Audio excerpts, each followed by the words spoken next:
알로라 임영입니다. 어제 올렸던 아연 카드킹덤 미니리그 4강전 영상에 이어서 이번에는 결승전 영상을 준비했습니다. 오른쪽이 빛나는 게노세크트를 이기고 올라온 피카츄 제크로무 GX고 왼쪽은 울트라 네크로즈마 GX 칼라마네로 덱입니다. 선공은 왼쪽에 울트라 네크로즈마 GX 칼라마네로 덱이 가져간 상태에서 양측 모두 기본 포켓몬을 배틀필드에 세팅 후 프라이즈까지 모두 깔고 게임이 시작되었습니다. 양측 스타트는 오케이진과 앱솔이 스타트했네요. 앱솔 같은 경우에는 피카츄 제크로무 GX가 지라치 썬더한테 약한 모습을 보이기 때문에 이로 인해서 앱솔을 통해서 방지를 하고자 하는 모습을 보여주고 있습니다. 먼저 왼쪽의 울트라 네크로즈마 GX 측은 상호스플 내려놓고 코스트로 카프콕복을 지불했네요. 상호스프는 패에서 코스트 한 장을 지불함으로써 자신의 덱에 있는 기본 에너지 카드 한 장을 패에 추가할 수 있습니다. 여기서는 아무래도 초반이다 보니까 초에너지를 서치해서 버리거나 코스트로 지불하는 정도처럼 쓸 것 같네요. 여기서는 먼저 미스터리 트레저를 사용하고 이어서 네스트볼을 사용했습니다. 미스터리 트레저 같은 경우는 패에서 한 장을 코스트로 지불함으로써 자신의 덱에 있는 초타입 포켓몬이나 드래곤 타입 포켓몬을 서치할 수 있고, 네스트볼은 자신의 덱에 있는 기본 포켓몬 카드를 벤치에 내려둘 수 있습니다. 벤치로 내려둔 카드는 지라치였었네요. 이어서 포켓몬 교체로 지라치가 배틀필드로 나가고 소원의 별 특성을 사용했습니다. 소원의 별 특성은 자신의 덱 위에서 5장을 확인하고 그 중에 있는 트랜스 카드를 서치할 수 있는데 여기서 릴리를 서치했습니다. 추가적으로 네스트볼을 사용해서 덱에 있는 오케이진 카드 한 장을 더 꺼내왔네요. 이렇게 되면 릴리를 사용해서 많은 드로우를 볼 수 있을 것 같습니다. 릴리 같은 경우는 기본적으로 패가 6장이 되도록 카드를 드로우할 수 있지만 첫 번째 차례 사용하게 되면 8장이 되도록 카드를 드로우할 수 있기 때문에 여기서는 총 7장을 드로우했네요. 상당히 전개력이 강한 울트라 네크로즈마 GX의 모습을 보여주고 있습니다. 초반에 오케이징 3마리 깔고 배틀필드에 지라치가 세팅되어 있다는 것만으로도 블레크 칼라 덱은 상당히 선방한 것과 다름이 없기 때문인데요. 이어서 기라티나까지 내려놓고 아무래도 패에서 에너지 플레이를 하는 것을 고민하고 있습니다. 패에서 초에너지까지 플레이하고 동전을 던져서 뒷면이 나왔기 때문에 잡는 상태는 유지되고 피카츄 제크로무 GX의 차례로 넘어갔습니다. 피카츄 제크로무 GX 같은 경우에는 이미 오케이진 3마리 깔려있는 시점에서 상대 울트라 네크로즈마 GX가 매턴 260딜을 날릴 걸 예상하고 한 턴이라도 빠르게 오케이징을 한 마리라도 끊는 게 중요할 것 같은데요. 여기서는 먼저 하이퍼볼을 사용하였습니다. 하이퍼볼은 자신의 패에서 코스트 2장을 지불함으로써 자신의 덱에 있는 포켓몬 카드 한 장을 추가할 수 있는데요. 여기서는 피카츄 제크로무 GX를 추가해서 벤치에 내려두었습니다. 이어서 패에서 전기 에너지를 코스트로 상호스프를 사용했습니다. 아무래도 트래쉬의 전기 에너지를 2장 정도 묻어두려고 하는 이유는 카프코코코 프리즘스타의 연계를 통해서 빠른 발비를 맞춰주기 위해서겠죠. 전기 에너지를 앱솔한테 붙여주고 썬더마운틴 프리즘스타까지 깔았습니다. 이어서 데드넷 GX의 특성 데드 체인지를 사용했는데요. 데드 체인지는 한 차례에 한 번만 쓸 수 있는 특성으로 자신의 패를 모두 버리고 패가 10장이 되도록 카드를 드로우할 수 있습니다. 이어서 카프나비나 GX의 특성 원더터치를 사용했습니다. 패에서 벤치에 내려놓음으로써 자신의 덱에 있는 서포트 카드 한 장을 패에 추가할 수 있는데요.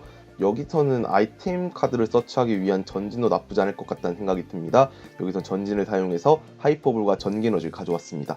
이어서 하이퍼볼을 사용해서 패에 있는 레쿠자 GX와 나머지 한 장 코스트로 지불할 카드는 트래쉬를 확인한 다음에 마지막으로 지불할 카드는 플라드리 레보러토리를 지불했네요. 여기서 가져올 카드는 카프고고고 프리즘스타를 가져왔습니다. 현재 트래쉬의 전기 에너지가 2장이 있기 때문에 카프고고고 프리즘스타를 사용해서 전기 에너지 2장을 부스팅해 줄 수 있을 것 같네요. 카프고고고 프리즘스타를 바로 내려놓고 전장의 줌 특성을 사용하려고 하고 있습니다. 먼저 전장의 줌 특성은 카프코코코 프리즘스타가 벤치에 있고 트래쉬에 있는 전기 에너지 2장을 자신의 벤치에 있는 포켓몬 2마리에게 한 장씩 붙여준 후에 로스존으로 보내는 특성입니다. 지금은 데드넷 GX와 피카츄 제크로무 GX에게 전기 에너지를 붙여주고 앱솔이 전기 에너지 한 장을 떼고 배틀필드로 피카츄 제크로무 GX가 나갔습니다. 이어서 에너지 가라닥을 사용해서 데드넷 GX에게 붙어있던 전기 에너지를 피카츄 제크로무 GX한테 붙여주고 풀드라이브를 사용했습니다. 풀드라이브는 전기 에너지 3개 발비에 150 데미지를 주면서 자신의 덱에 있는 전기 에너지 3장까지 자신의 포켓몬에게 붙여줄 수 있는 카드로 현재 썬더마운틴 프리즘스타가 있었기 때문에 전기 에너지 2발비로 공격이 가능해졌네요. 썬더마운틴 프리즘스타 같은 경우에는 전기 포켓몬이 기술을 사용하기 위한 전기 에너지 발비 하나를 줄여주는 효과를 가지고 있습니다. 배틀필드로 내보낼 포켓몬은 아무래도 패상황에 여의치 않은지 기라티나를 내보내려고 하는 것 같은데요.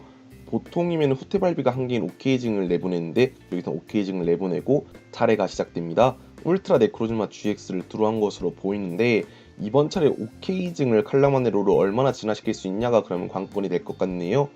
먼저 패에서 상로스프로 스타디움을 교체했습니다. 프리즘 스타 같은 경우에는 트래쉬 될 시에 트래쉬로 가지 않고 로스존으로 보내는 효과를 가지고 있습니다.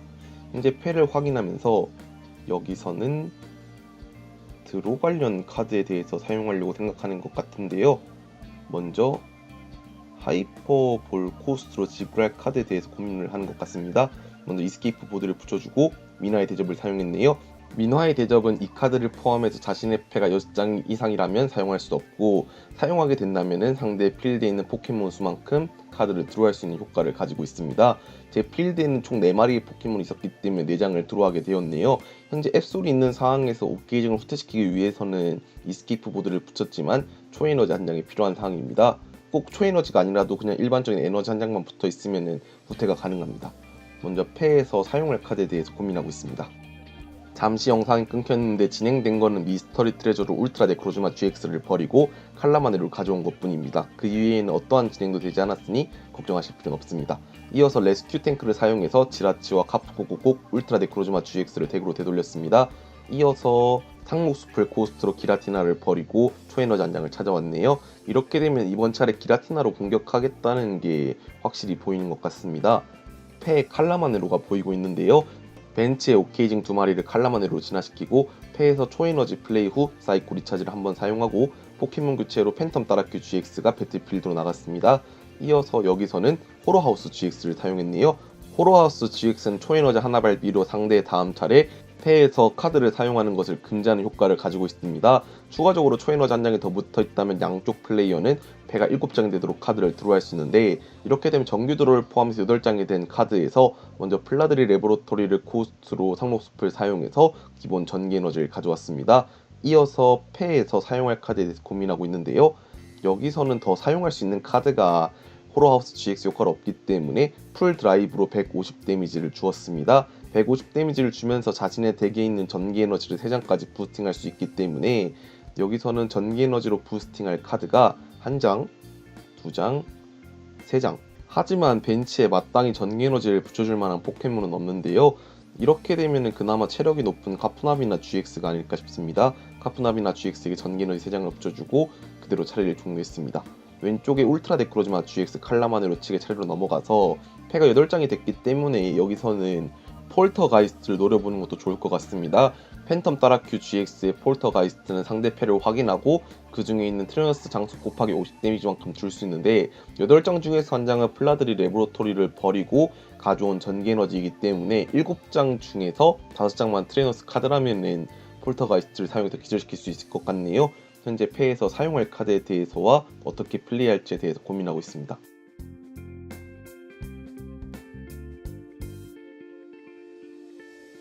여기서는 우선 데덴네 GX를 코스트로 상목숲을 사용했네요. 가져올 카드는 여기서는 초에너지를 가져왔습니다.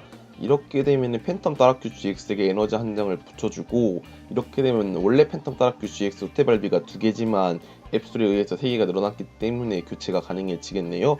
추가적으로 트래시에 초에너지가 있다면 기라티나한테 에너지를 붙여주고 공격하는 것도 생각해 볼 수 있을 것 같습니다. 세 번째 칼라마네로까지 진화시키는 데 성공하고 초에너지를 붙여준 후에 에너지 3장을 떼고 팬텀 따라큐 GX를 후퇴시키고 배틀필드로 칼라마네로가 나갔습니다. 이어서 사이코 리차지를 사용해서 기라티나한테 에너지를 붙여준 후에 구즈마를 사용해서 상대 앱솔을 선택하였네요.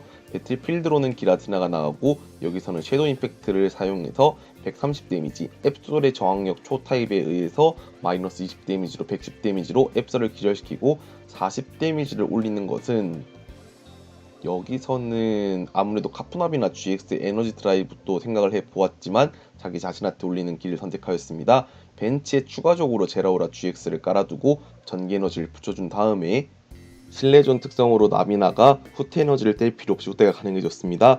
구즈마로 이스케이프 보드가 달린 칼라마네로를 끌어내고 배틀필드로는 피카츄 제크로무 GX가 나갔습니다. 태그볼트의 부가효과까지 사용하기 위해서는 에너지가 한 개 더 필요한 상황에서 멀티가라달기로 카푸나비나 GX한테 붙어있던 전기 에너지를 피카츄 제크로무 GX한테 붙여주고, 이어서 에너지 가라달기로 벤치에 있는 제라오라 GX에게 붙여주었습니다. 태그볼트 GX를 사용해서 부가효과로 170 데미지를 벤치에 주는 것은 팬텀 따라큐 GX를 선택했습니다. 이렇게 돼서 칼라마네로와 팬텀 따라큐 GX가 기절하게 돼서 프라이즈를 한 번에 4장이나 가져가게 되었네요. 현재 프라이즈 상황은 5대1입니다. 이렇게 되면 일단은 배틀필드로 내보낼 포켓몬도 울트라 네크로즈마 GX는 고민이 많이 될 것 같은데요. 고민 끝에 내보낸 카드는 기라티나를 내보냈습니다. 카드 한 장을 드로우하고 여기서는 아무래도 노린 카드가 또 따로 있었을 것 같은데요. 패를 확인해 보면서 먼저 네스트볼을 사용했습니다. 울트라 네크로즈마 GX를 불러낸다고 하더라도 여기서는 사이코 리차지로 초에너지 2장밖에 못 채워줘서 180 데미지밖에 안 나오기 때문에 현재 구즈마나 다른 카드로 노려볼 수 있는 카드는 데덴네 GX와 카푸나비나 GX가 있겠네요. 패의 장수를 물어보고 있습니다. 현재 패가 상당히 많은 상황인데 여기서는 혹시나 마샤도 GX를 깔았습니다. 마샤도 GX의 특성 섀도우 헌트는 자신의 트래시에 있는 기본 포켓몬의 기술을 따라할 수 있기 때문에 여기서는 무리하게 포톤 가이조로 에너지를 떼서 기절시키는 것보다는 상대 패에 에너지가 없기를 바라면서 폴터가이스트를 사용해서 바로 기절시키는 것도 한 가지 방법일 것 같네요. 이스케이프보드를 지라치한테 붙여주고 난천을 사용했습니다. 난천은 자신의 패를 모두 덱으로 넣고 섞은 후에 6장을 드로우하게 해줄 수 있는 카드로 드로를 하고 사이코 리차지를 사용해서 자신의 트래시에 있는 초에너지를 마샤도 GX한테 붙여줌으로써 폴터가이스트를 사용하기 위한 기술 발빈을 모두 맞춰줄 수 있을 것 같습니다. 현재 패에 포켓몬 교체나 다른 카드도 보이고 있는데요. 트래시를 확인하면서 초에너지가 한 장밖에 없기 때문에 여기서는 기라틴을 후퇴시키는 것도 생각해 볼 수 있을 것 같습니다. 아니면은 패에 초에너지가 있기 때문에 여기서는 하이퍼블 코스트로 생각해 볼 수도 있을 것 같은데요. 초에너지 한 장을 패에서 붙여준 다음에 기라틴을 후퇴시키고 배틀필드로 마샤도 GX가 나갔습니다. 그리고 나서 섀도우 헌트, 팬텀 따라 QGX의 폴터가이스트로 패를 확인하고 약점 데미지로 피카츄 제크로모 GX를 기절시킵니다. 하지만 이미 전기 에너지가 있었기 때문에 제라오라 GX가 나온 후에 160 데미지로 마샤도 GX를 기절시키면 게임이 끝나기 때문에 이것으로 게임이 종료되었네요. 이번 영상도 봐주셔서 감사하고 다음 영상도 더 좋은 영상으로 찾아뵐 수 있게 노력하겠습니다.